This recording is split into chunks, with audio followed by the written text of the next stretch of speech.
started with our next session. Hello, everyone. My name is Zora Sinnott. I am the Chief Marketing Officer of Verisk Marketing Solutions, formerly Infutor Data Solutions. Thank you. You see, I got my little crowd over here. Feel free to insert yourselves.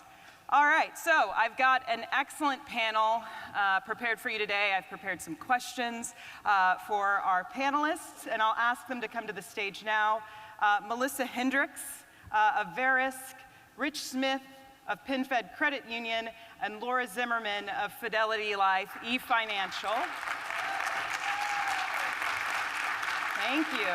Pick any seat you like. All of whom hold the title of CMO, so I didn't have to repeat CMO, CMO, CMO for the CMO panel. All right, so, hi guys.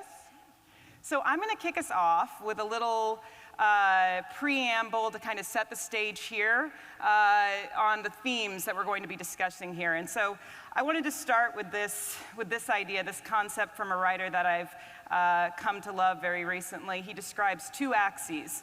And on one axis, he has the complexity of the customer's problem. And on the other axis, he has the complexity of the solution. And on these axes, he overlays three types of marketing that you can use to communicate ideas based on the level of complexity on either side. So first, you have image marketing. This is kind of a very basic, simple problem, simple solution. The product itself might not necessarily be simple, but image marketing can certainly suffice to communicate the solution to said problem. Layering onto your image marketing, as complexity grows on both sides, you have product marketing. And so this is where I think the considered purchase category starts to evolve, right? You have a complicated sales cycle. We learned about Chris's experience buying his first home? Yeah, buying your first home with your family. So you've got to navigate a lot of things. You've got to navigate time, you've got to navigate the emotional components, and you've got to communicate the features and the benefits, and you probably want to interact with a human at some point, right? Like an agent or a loan officer in your case. And then kind of in that upper rightmost corner of the visual here lives thought leadership marketing. And I've included a cute little picture of myself in my home talking about first, second, and third-party data. I wore my glasses that day so I could feel the part. And so that's where the investment comes in, right? You start to make an investment in expertise, in building products and solutions that solve very complicated problems. So I've assembled a panel of experts here, experts in all aspects of this chart here, to talk about how we develop, communicate, and build strategies to tackle complex problems for our customers. So I'm going to start with you, Melissa. If you could just give the audience. Ooh. All right, thank you. I appreciate the transition. At least it's not another fire drill, right? So Melissa, are your mics on? We can test it out a little bit here. Yeah, I hear you. All right. That was my intro music. I'm the only one that gets intro music, apparently. All right, so why don't you tell the audience a little bit about yourself and your role at Verisk? Hi, everyone. My name's Melissa Hendricks. I'm the CMO of Verisk. I always like to say it's one of the largest publicly traded companies with as much influence in how businesses think about risk and are resilient that you've never heard of. And so I get the great opportunity to build what will become a passionate love affair with the Verisk brand. And all of us as individuals benefit from the offerings and the solutions we provide, as well as businesses. So my background is a long-term marketer. I started in the B2C space, working in consumer packaged goods, and so probably bring a little bit of an operator's mindset. One of the unique aspects of B2C marketing versus B2B marketing is where the P&L sits, and in the B2C space, the P&L sits with the marketer, and so they're really thinking about the entirety of the life cycle of the product. And I'm thrilled to be able to come here and talk with you, learn from you guys, and understand what your needs are so that as Verisk moves forward, we're actually positioning ourselves the best way possible. Great. Rich? Sure. Good morning, Rich Smith. I'm the Chief Marketing Officer of PenFed's Home Loans Division. All right. I didn't get like any that. claps. But you got intro music. I didn't get intro music. We'll fix that next time. So PenFed is the second largest credit union in the country. It's been around for 80 some years. Was originally started as the War Department Credit Union. We no longer have a requirement to have a military affiliation to be a member. Really anybody can be a PenFed member. And I think that's been one of the keys to our growth. I thought the talk earlier was very interesting about disruption. You don't really think of a 80-year-old credit union as being a disruptive organization, but at least in the mortgage space, we certainly have been. 2 years ago, PenFed was a kind of boutique mortgage lender, maybe originating about $300 million a year. Last year, we originated over $17 billion. As of the first quarter of this year, we're now the 27th largest mortgage originator in the United States. So we've grown about 1,500% in the last 2 years, which creates its own share of growing pains. Being in the B2C space and the mortgage market, I know we're going to talk a little bit more about some of the competitive pressures in a few minutes. It's very, very challenging to be in a highly competitive, highly commoditized business selling a product that no one really wants, right? I mean, how many of you want to have a mortgage? Right, exactly. So it's been fun. And career-wise, I've been mostly financial services marketing, mostly B2C. I've spent some time in healthcare. I had the honor of being the CMO of Jornaya for a while, so I've been in the B2B world for a bit as well. So thank you. Thanks. Laura? So I was looking to see if it's still good morning or good afternoon. So I'm Laura Zimmerman, and I'm the Chief Marketing Officer, actually of Vericity, but we go to market through two brands, Fidelity Life and eFinancial. Fidelity Life is a pure play life insurance company, long history since 1896, and enjoys a long history of innovation. eFinancial is really the agency side of the firm. So for us, it's primarily call centers, but we also do business online. And while eFinancial agents sell a lot of Fidelity Life product, they also sell a number of third-party carriers as well. And what brings the two together is really our mission, which is to make life insurance more affordable and accessible for everyday Americans. From a career background, I've been in financial services literally for decades, both B2B as well as B2B2C, and now in our direct-to-consumer business model.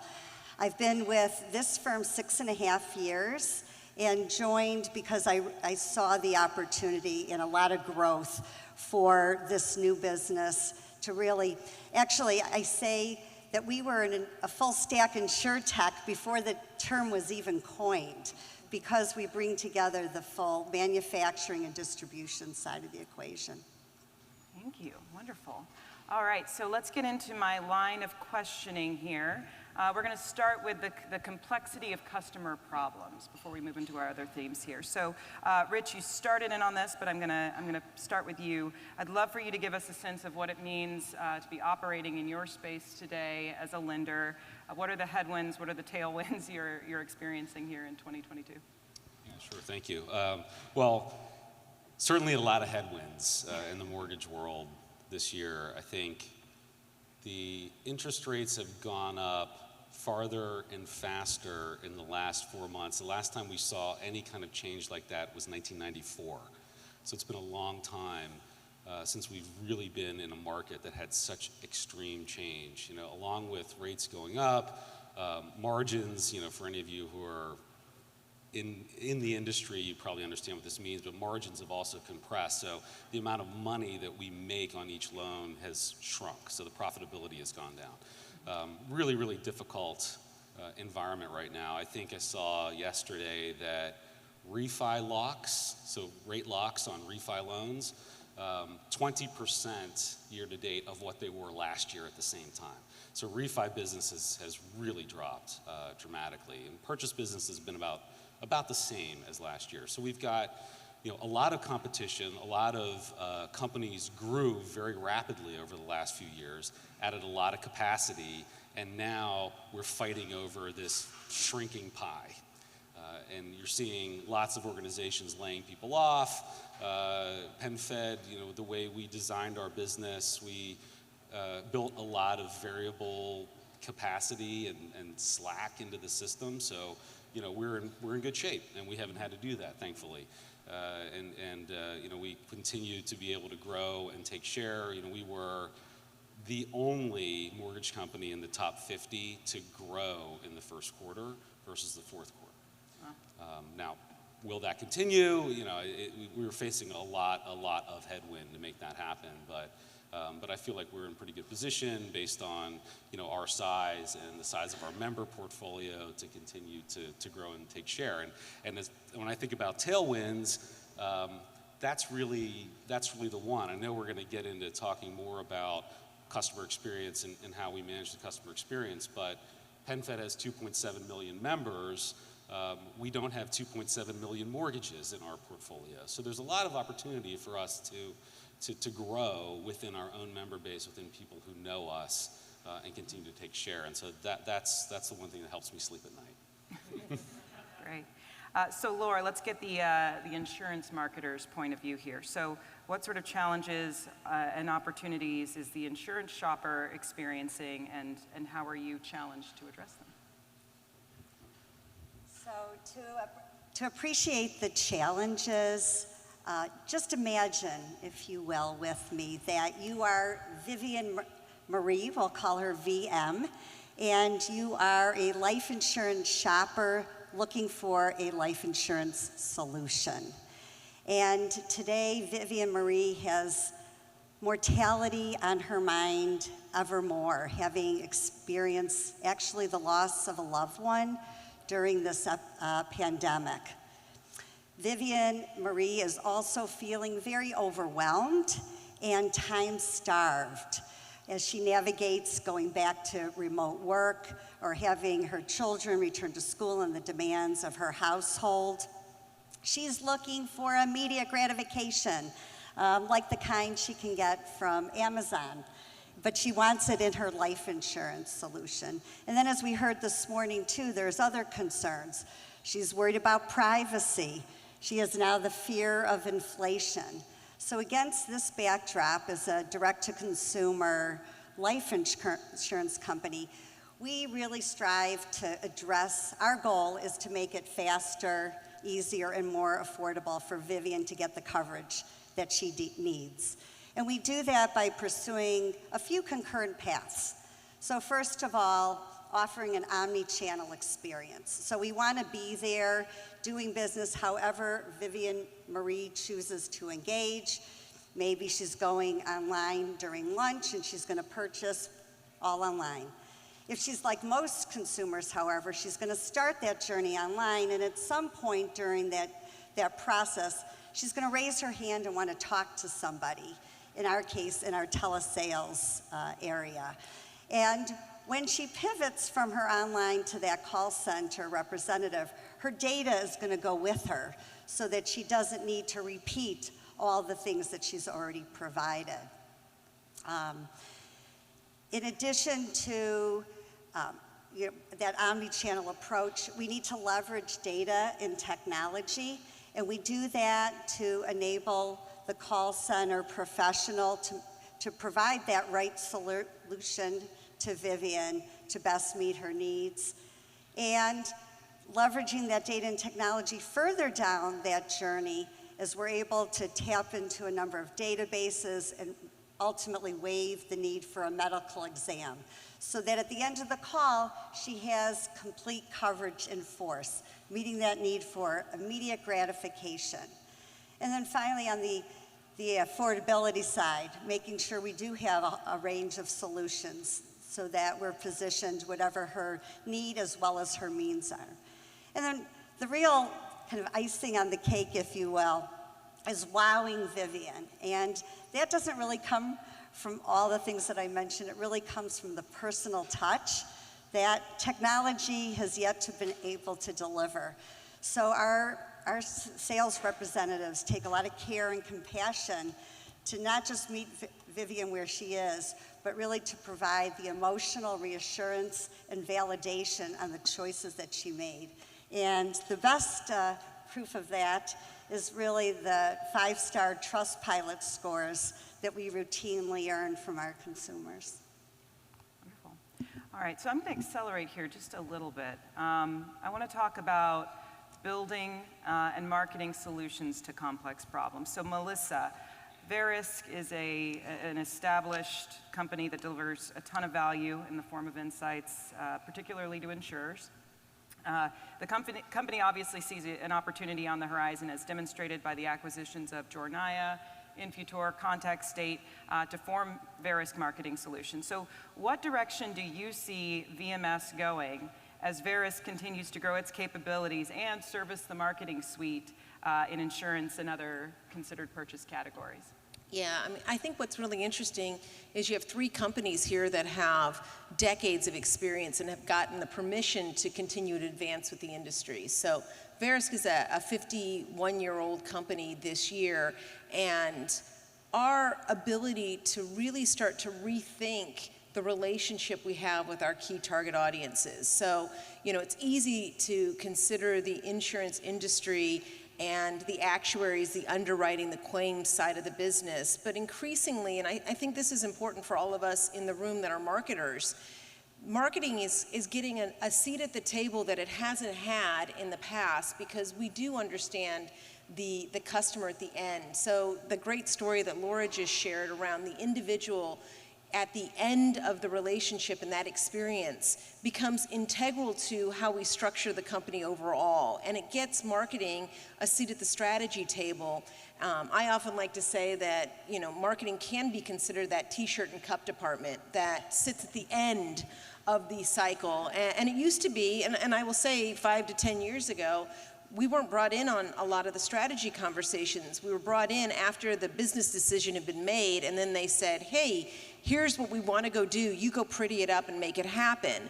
And increasingly, the challenges that the businesses face for longevity in their industry is the ability to understand where the puck is going. So I love Charlene Lee's conversation earlier today, and it's something that I use in my own work, where we're really understanding the consumer insight, both at the end user and then at the purchaser, to build the solutions that they need both for today and for tomorrow. Okay.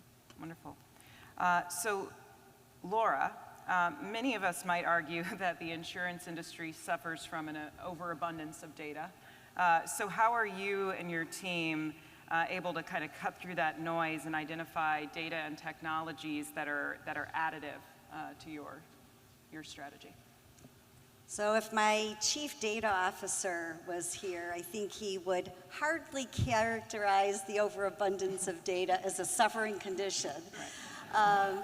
And in fact, I think it is this plethora of data that the insurance industry has that actually attracts a lot of data scientists and machine learners to our category. But to address your question, you know, how do we actually break through that noise? And, you know, we really start with the most important business problems or challenges we're looking to address. So again, really, where can we get the most leverage by focusing on the biggest pain points? So when we look at data and technology providers, we really do through 2 lenses. How does the solution they bring really address the problem we're trying to solve? Or how does what they bring actually improve upon the incumbent solution that we have in place. So continuing to just really hone in and start with that problem-centric approach enables us to narrow the aperture of options that we're exploring so that we can get a most targeted solution. Wonderful, wonderful.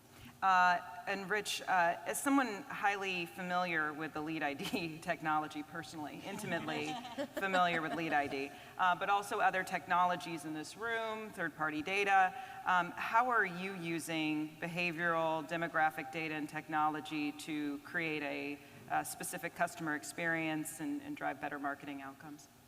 Sure. So I've been at PenFed for about a year, and really, one of my missions so far has been to gather as much, both first and third-party data as possible about our members. As I mentioned before, we have 2.7 million members.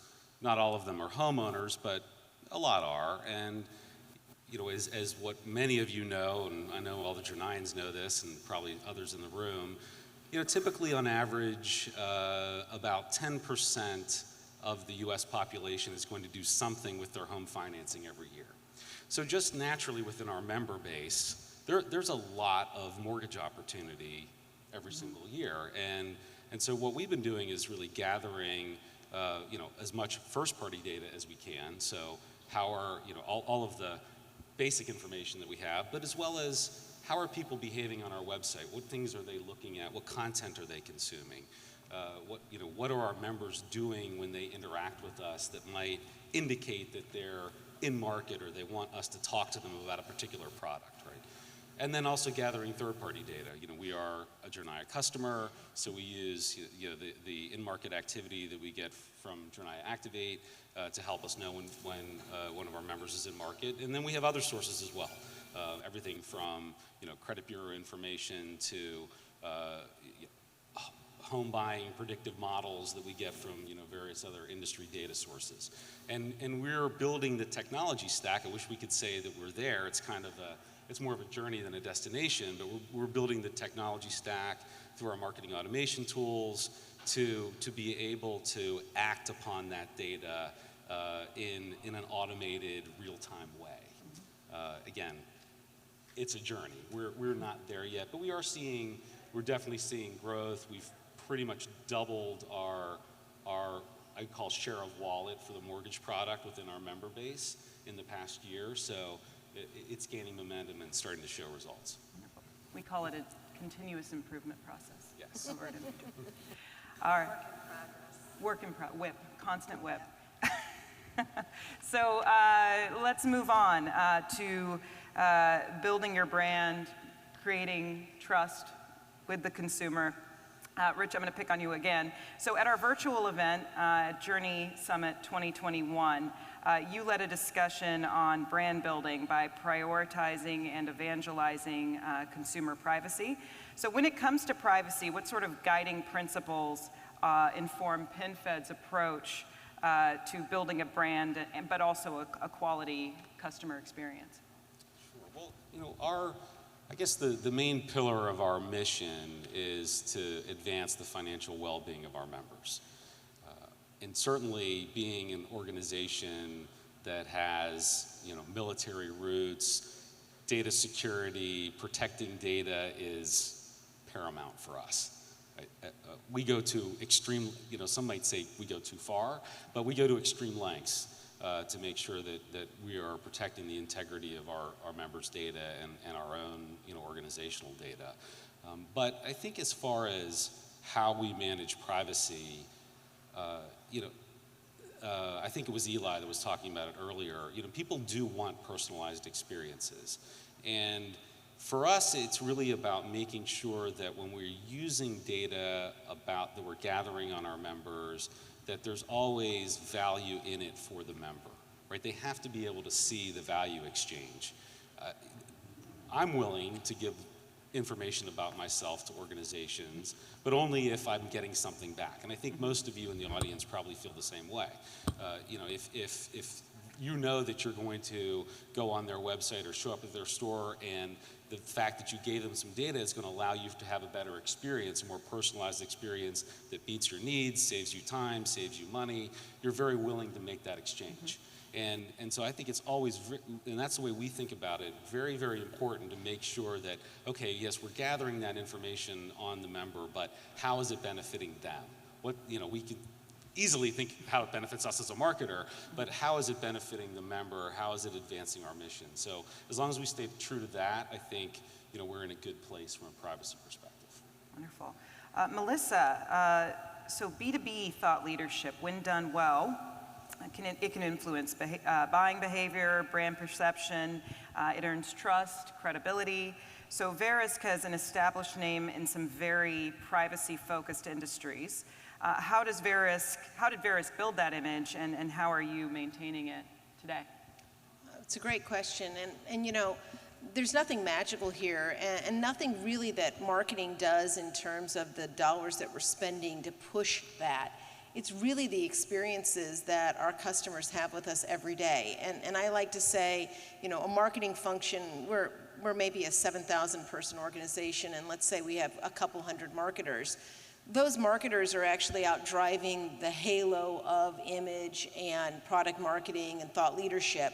But we really have an army of 6,500 employees that are bringing that experience to life. And I think the reason that Verisk has had the permission to continue to grow is because every experience that our customers have with us reinforces the data and the integrity that we have around the privacy we're building. So it's one thing for us to say that you can trust us. It's one thing for us to say that we hold ourselves to the standards around data privacy and personalization.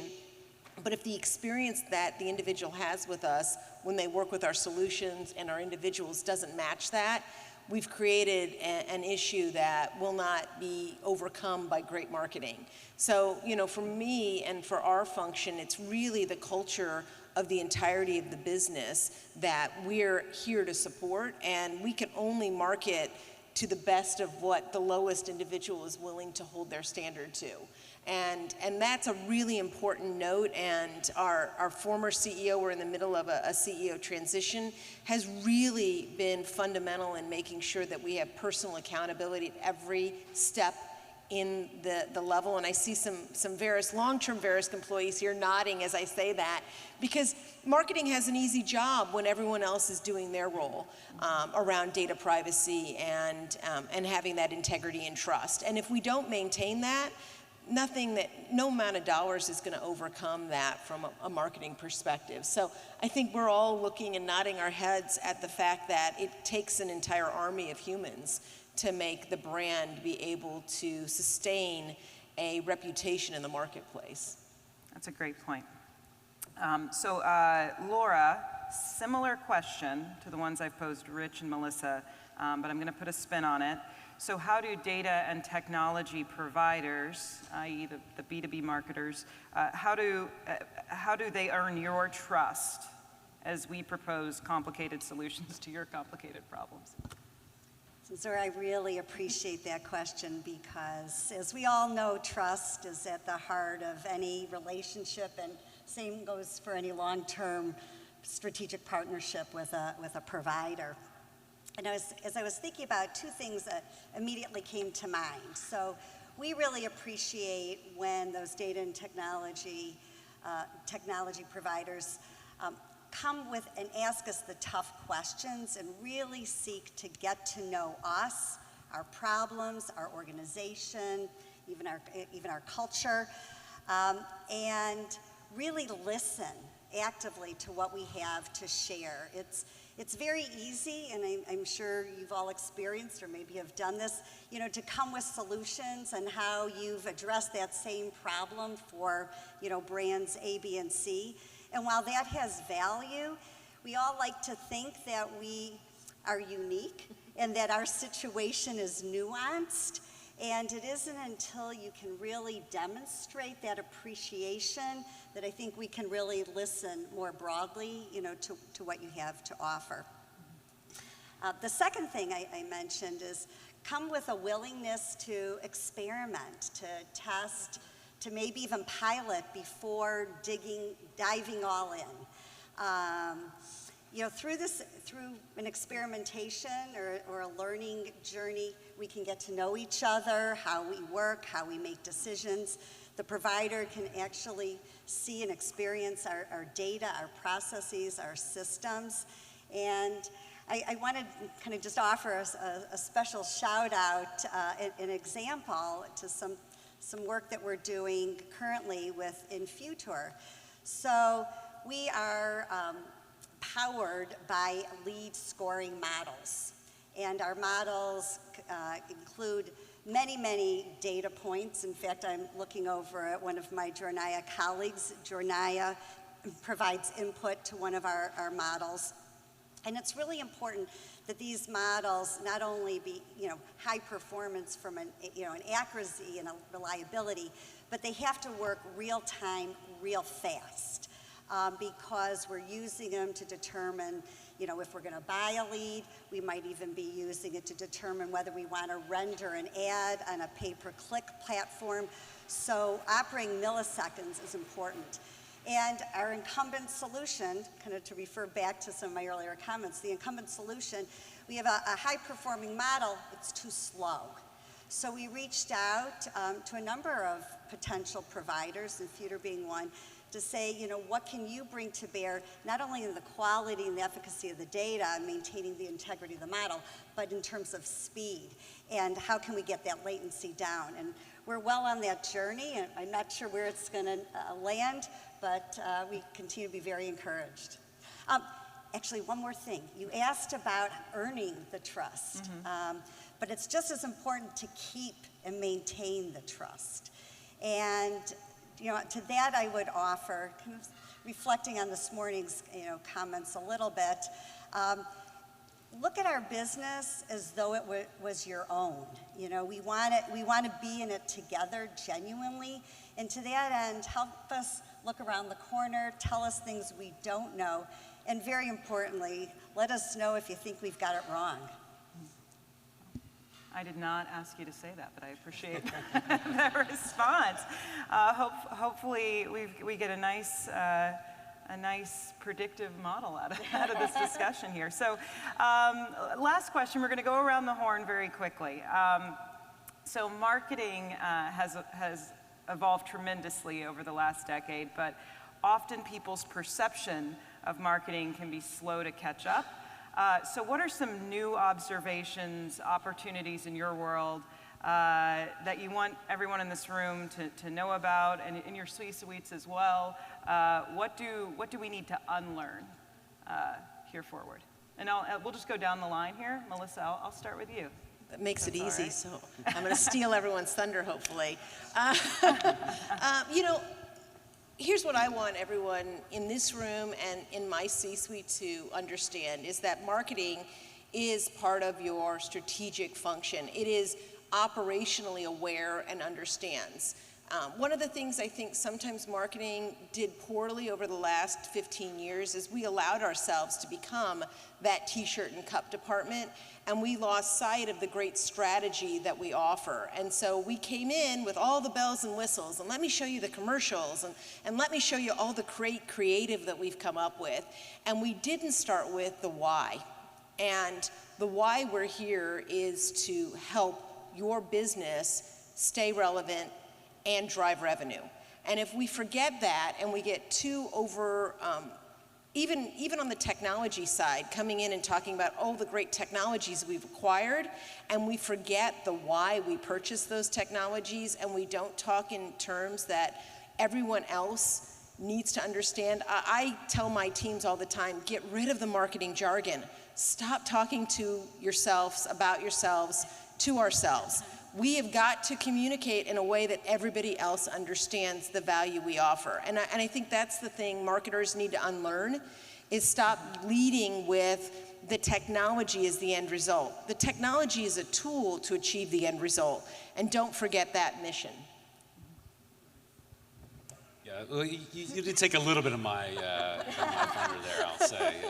But I completely agree. I think that is a perception that is changing, probably too slow. The marketing really does drive strategy. And I tell similar things to my team all the time as well. It's like our job inside the organization is to educate the organization, right? We lead with insights.